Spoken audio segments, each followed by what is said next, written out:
we just discovered the true name of the ancient kingdom and how it's connected to Luffy, Xebec, and even Uncharted. Well, the true name of the ancient kingdom was Libertalia, and by the end of this video, you'll be convinced that Libertalia must be the name of the ancient kingdom. If you are new to either me or Preach, please do subscribe. Also, shout out to Flying Panda and Joyboy Theories for making a video on this, but I feel like with the knowledge we know now, there is too much to expand on. And if you don't already know the story of Libertalia, here's a quick breakdown. Libertalia was a former pirate colony in the late 17th century that was founded on Madagascar, and the colony's leader was the pirate James Mission. Libertalia was known to go against authoritarian regimes, including monarchies, slavery, institutional religion, and the abuse of wealth. It was the embodiment of true freedom for a pirate, whether you were very vastly known or just at the very beginning of your legacy. The colony pooled all its money at once. They created a socialist economy where everything was shared.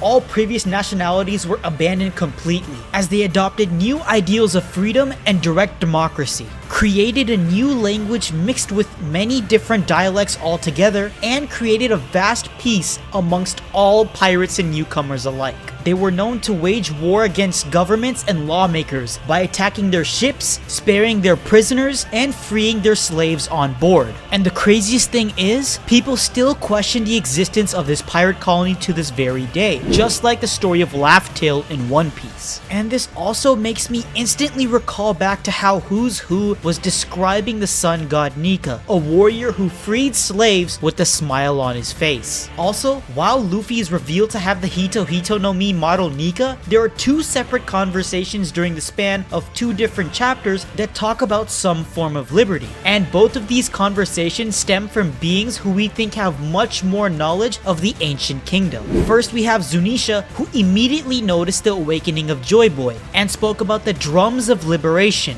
being Luffy's heartbeat. And second, we have the Gorosei, who spoke about Luffy's real devil fruit and how he would be the warrior of liberation. Remember, these are two different conversations with two of the most knowledgeable figures in the One Piece world when it comes to the ancient kingdom. Now, if you've played Uncharted before, you would know that the game's story towards the end is heavily influenced by Libertalia and how the colony was lost over time. It talks about how Henry Avery built this pirate colony instead and invited the most famous pirate captains throughout the world to come and pool in one giant treasure. Now, if we look back to the world of One Piece, this story sounds very familiar, right? I mean, of course. It's the story of Rocksteady Xebec and his crew. We believe that Rox wanted to emulate Libertalia as it was in the past by bringing different pirate crews together as one and pooling in all the treasure they find into one paradise-type island. But sadly, with great plans comes bad intentions, as Rox wanted to become the king of the world. He did take the right steps by bringing people together and giving others freedom, but for the wrong reasons. We see even Big Mom saying that Rox shouldn't be trusted, but she herself had a smile on her face when first meeting Kaido. Speaking of Big Mom and Kaido, remember how Libertalia was known as a family-like colony that brought in all different races and people together and disregarded greed and corruption?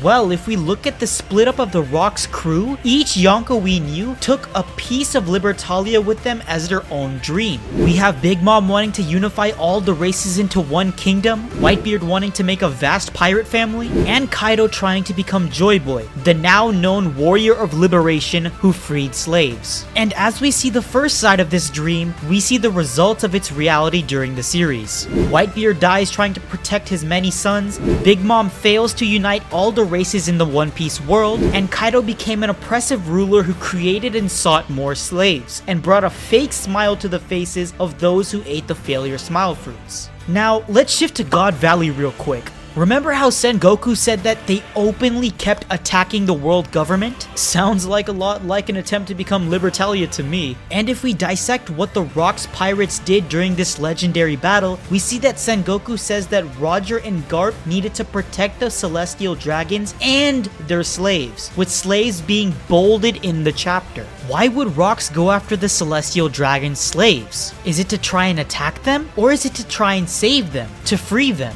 We obviously know that as a marine, Sengoku would have a much more biased response to pirates. So we don't know if we can trust a one-sided story in terms of Xebec's true motives at God Valley. One more thing to add on about God Valley, why does Garp want to dismiss his greatest achievement as a marine? Why does he not want to become an admiral that directly goes under the Celestial Dragons? Well, we know that God Valley must have been a turning point because of this, and it's quite possible that Garp's moral compass changed after realizing the true purpose of why Xebec was attacking the Celestial Dragons. And why was Roger, the upcoming Pirate King, helping him? Well, it might be for a different reason, possibly knowing about Xebec's personal selfish goals in the battle, rather than his entire goal of freeing the slaves. It really makes you wonder how the story of the Warrior of Liberation came from the prisoners in Impel Down, those who were persecuted by the world government. Now, let me pass this to my boy Preach real quick, who will explain more about the Ancient Kingdom's connection to Libertalia and the concept of freedom in One Piece. First of all, thanks for having me, and since we're talking about Libertalia, I have to say Uncharted 4 is such a great game, my personal favorite from the Uncharted franchise. So where exactly do we start with Libertalia? Because of being sake, we know that there were ancient pirates who sang the song, most likely around the time of the Void Century and possibly even before. Doflamingo also implies that pirates and marines have swapped places in power many times. It's likely that Joy Boy may have been a pirate king, and this brings us to Libertalia. The biggest concept in a pirate manga is freedom.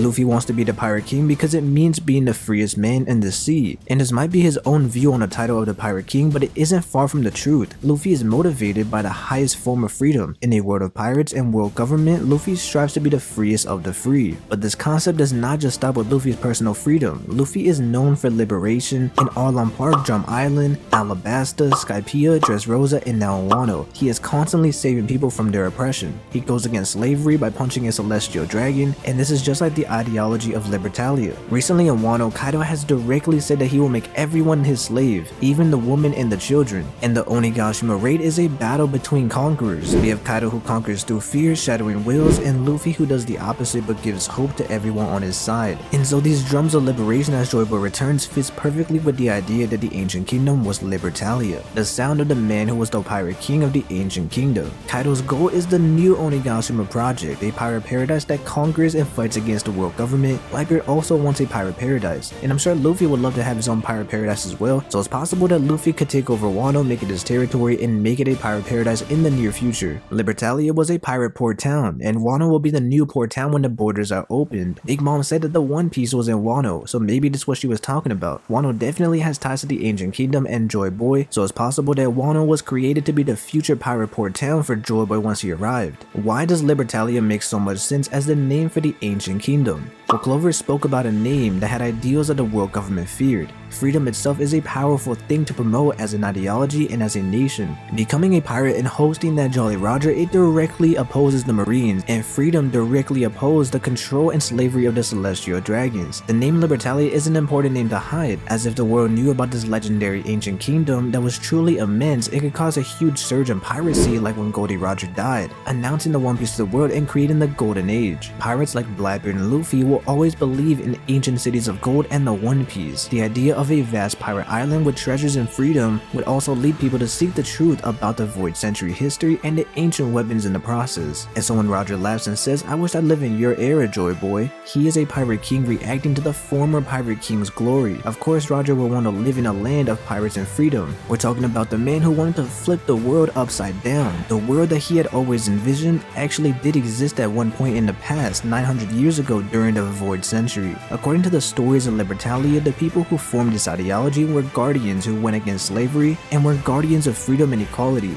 Yamato, who was the guardian deity of Wano, also Joy Boy, the warrior of liberation. And because Libertalia is just a pirate legend, a mysterious island with doubters of its existence, we can see how it can relate to the One Piece, a land that most people question, but its impact and meaning are enough to spark hope and dreams. And finally, I think it's so interesting to see the theme of freedom being so important to Luffy's character. The Nika fruit making him feel more free than ever, allowing trying to do anything only limited by his own imagination. If you look at Luffy's greatest foil, Blackbeard, he is a character who is also the purest pirate at heart, and it's fair to assume that he is obsessed with freedom as well. But Blackbeard is obsessed with anarchy, freedom for himself. The very definition of unfiltered freedom is a world of chaos, no rules or restrictions, survival of the fittest. In a way, these are both people fighting for freedom, but in different ways and different ideologies. Luffy's freedom is for all of the innocent lives as well as himself and his crew, but Blackbeard values a world where freedom means anything flies, even killing your own crewmate like he did with 𝙲𝚘𝚙𝚢𝚛. It's the pirate version of admirals taking a stance on their own perceived justice, these pirate captains who all have their own perception of freedom.